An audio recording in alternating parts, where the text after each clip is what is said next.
ಧಾರವಾಡದ ಯೂಟ್ಯೂಬರ್ ಮುಕ್ಕಳಪ್ಪ ಕಳೆದ 2 ತಿಂಗಳ ಹಿಂದೆ ಆತನ ಮದುವೆ ಪ್ರಕರಣ ದೊಡ್ಡ ರಂಪ ಆಗಿತ್ತು. ಇದೀಗ ನಕಲಿ ದಾಖಲೆ ಸೃಷ್ಟಿ ಮಾಡಿ ಮದುವೆ ಆಗಿರುವ ಗಂಭೀರ ಆರೋಪ ಕೇಳಿ ಬಂದಿದೆ ಮುಕ್ಕಳಪ್ಪ ವಿರುದ್ಧ.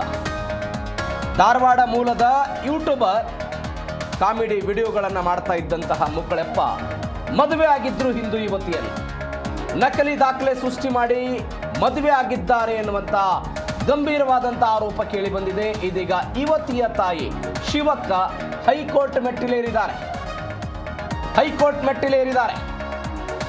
ಕ್ವಾಜಾ ಅಂತ ಆತನ ಹೆಸರು, ಮುಕ್ಕಳಪ್ಪ ಅಲಿಯಾಸ್ ಕ್ವಾಜಾ. ಕೋರ್ಟ್ ನೋಟಿಸ್ ಕೊಟ್ಟಿದೆ.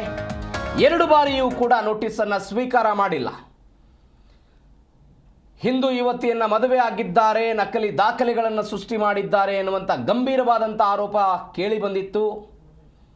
ಉತ್ತರ ಕನ್ನಡ ಒಂದು ಪ್ರದೇಶದಲ್ಲಿ ಹೋಗಿ ಸಬ್ ರಿಜಿಸ್ಟ್ರಾರ್ ಆಫೀಸ್ನಲ್ಲಿ ಹೋಗಿ ಮದುವೆ ಆಗಿದ್ದಾರೆ ಎನ್ನುವಂತಹ ದೊಡ್ಡ ಮಟ್ಟದ ಸುದ್ದಿಯಾಗಿತ್ತು. ನಕಲಿ ದಾಖಲೆಗಳನ್ನು ಕೂಡ ಸೃಷ್ಟಿ ಮಾಡಿದ್ದಾರೆ. ಇದೇ ವಿಚಾರಕ್ಕೆ ಸಂಬಂಧಪಟ್ಟಂತೆ ಅಂತ ತಂದೆ ತಾಯಿಗಳು, ಅವರ ಸಂಬಂಧಿಕರು ಮತ್ತು ಅನೇಕ ಹಿಂದೂ ಸಂಘಟನೆಗಳು ಕೂಡ ಮುಕ್ಕಳಪ್ಪ ವಿರುದ್ಧ ದೊಡ್ಡ ಮಟ್ಟದ ಪ್ರತಿಭಟನೆಯನ್ನು ಹುಬ್ಬಳ್ಳಿ ಧಾರವಾಡದಲ್ಲಿ ಕಳೆದ 1.5-2 ತಿಂಗಳ ಹಿಂದೆ ಮಾಡ್ತಾ ಬಂದಿದ್ದರು. ಇದೀಗ ಹೈಕೋರ್ಟ್ ಮೆಟ್ಟಿಲೇರಿದ್ದಾರೆ. ನೋಟಿಸ್ ಕೊಟ್ಟರು ಕೂಡ ಅದನ್ನು ಸ್ವೀಕಾರ ಮಾಡಿಲ್ವಂತೆ. ನೋಟಿಸ್ ಕೊಡೋದಕ್ಕೆ ಮುಕ್ಕಳಪ್ಪನ ಮನೆಗೆ, ಅಂದರೆ ಕ್ವಾಜಾ ಅಂತ ಏನಿದ್ದಾನೆ ಯೂಟ್ಯೂಬರ್, ಈತನ ಮನೆಗೆ ಹೋಗಿದ್ದಾರೆ ಹುಡುಗಿಯ ತಾಯಿ ಶಿವಕ್ಕ. ಆದರೆ ಬಾಗಿಲನ್ನು ತೆರೆಯದೆ ಅವರು ತೆರೆದಿಲ್ಲ ಬಾಗಿಲನ್ನು. ಈ ಹಿನ್ನೆಲೆ ನೋಟಿಸ್ ನೀಡದೆ ಮರಳಿ ಬಂದಿದ್ದಾರೆ. ನಾವು ಹೈಕೋರ್ಟಿಗೆ ಹೋಗಿದ್ದೀವಿ ರೀ, ಹೈಕೋರ್ಟಿಗೆ ಹಾಕಿದ್ದೀವಿ ರೀ. ಅವರು ಒಂದು ಲೆಟ್ರ್ ಕೊಟ್ಟು ಕಳಿಸಿದ್ರು ರೀ ನಮಗೆ, ಖಾಜಾ ಅಮ್ಜದಾರ್ ಮನೆ ಕೊಡ್ರಿ ಅಂತೇಳಿ. ನಾವು ಕೊಡಾಕೆ ಬಂದಿದ್ದೀವಿ ರೀ. ಅವ್ರು ಕರೆದ್ರೆ ಒಟ್ಟ ಹೊರಗೆ ಬರವಲ್ರಿ. ಅವ್ರ ಮೇಲೆ ನಾವು ಶಿಕ್ಷೆ ಆಗ್ಬೇಕಂತ ಲೆಟ್ರ್ ಕೊಡಾಕೆ ಬಂದೀವಿ ರೀ. ಹೌದ್ರಿ, ಅವ್ರು ಸುಳ್ಳು ದಾಖಲೆ ಕೊಟ್ಟು ಲಗ್ನ ಆಗ್ಯಾನ್ರಿ, ಅವ ಮೋಸ ಮಾಡ್ಯಾನ್ರಿ. ಅದು ಕೊಟ್ಟ ಅವ್ನಿಗೆ ಶಿಕ್ಷೆ ಆಗಲೇಬೇಕು ರೀ. ಅದೆಲ್ಲ ಆಕಿ ತಲೆ ಕೆಡಿಸ್ಯಾರಿ, ಒಟ್ಟು ಶಿಕ್ಷೆ ಆಗಬೇಕಿಷ್ಟ. ಹೈಕೋರ್ಟಿಗೆ ಹೋಗ್ಯಾವ್ರಿ. ಈಗ ಅವರು ಹೋಗಿ ನೀವು ಕೊಟ್ಟು ಬರ್ರಿ, ನಾವು ವಿಚಾರ ಮಾಡ್ತೀವಿ ಅಂತ ಹೇಳ್ಯಾರಿ.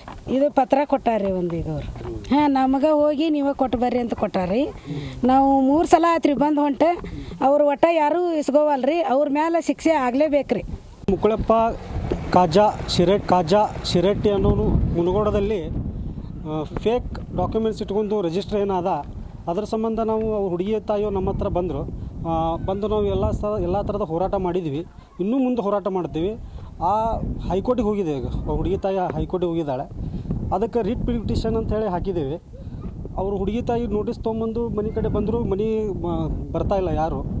3 ಸಲ ಆಯ್ತು ನಾವು ಬಂದು. ಅದಕ್ಕೆ ಹೈಕೋರ್ಟಿಗೆ ಅವ್ರು ಏನು ಬಂದರು ಅಲ್ಲಿ ಉತ್ತರ ಬಂದು ಕೊಡ್ಬೇಕು ಅಂತ ನಾ ಹೇಳ್ತೀನಿ. ಇನ್ನು 3ನೇ ಸಲ ಅವ್ರು ತೊಗೊಳತ್ತಿಲ್ಲ. ಮನೆ ಒಳಗಿದ್ದರೂ ಬರ್ತಾಯಿಲ್ಲ. ಹಾಗಿದ್ರೆ ಅಷ್ಟು ಧೈರ್ಯ ಇದ್ದರೆ ಹೊರಗೆ ಬಂದು ಧೈರ್ಯ ತೋರಿಸ್ಬೇಕು. ನಾನು ತೊಗೋತೀನಿ, ನಾನು ಹೈಕೋರ್ಟಿಗೆ ತೊಗೋತೀನಿ, ನಾನು ಚಾಲೆಂಜ್ ಮಾಡ್ತೀನಿ ಅಂತೇಳಿ ಹೊರಗೂ